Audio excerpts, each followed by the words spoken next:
बुरा जो देखन में चला, बुरा न मिलिया कोई, जो दिल खोजा आपना, मुझसे बुरा न कोई। इस दोहे के माध्यम से कबीर जी कहते हैं कि जब मैं इस संसार में बुराई खोजने के लिए निकला, यानी एक दिन उसे भी ऐसा लगा था कि ये दुनिया है पूरी की पूरी बुरी है, लेकिन जब वो बुराई खोजने के लिए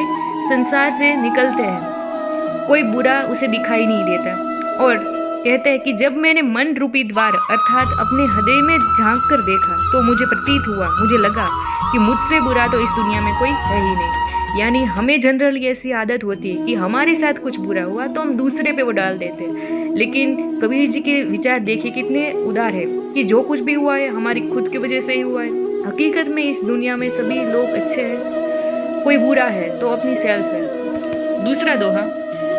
अगर जब हमें सक्सेसफुल लाइफ मिल जाती है, हम सक्सेस की ओर आगे बढ़ते हैं और एक दिन ऐसा आता है कि हम एक ऐसे ओहदे पर, एक ऐसी पोस्ट पर बैठ जाते हैं और हमें इतना घमंड आ जाता है, तब कबीर जी कहते हैं कि बड़ा हुआ तो क्या हुआ, जैसे पेड़ खजूर, पंछी को छाया नहीं, फल लागे अति दूर। अर्थात खजूर का जो पेड़ होता है वो कितना बड़ा होता है, वो पेड़ है वो सिर्फ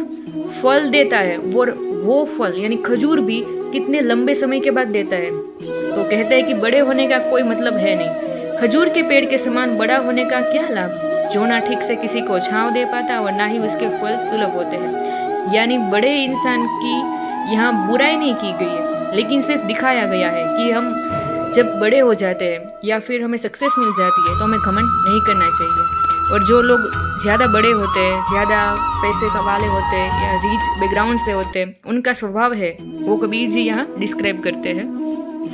बोली एक अनमोल है जो कोई बोले जानी,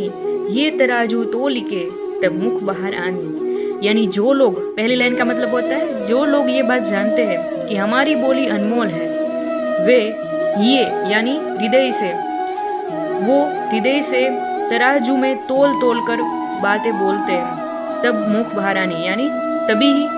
लफ्ज़ है, जो शब्द है वो मुंह से बाहर निकालते हैं। बिकॉज वो जानते हैं कि एक बोली है वो अच्छे से रिश्ता बना भी सकती है, तोड़ भी सकती है, तो इसीलिए वो एक एक शब्द तराजू की माफक तोल तोल कर बोलते हैं।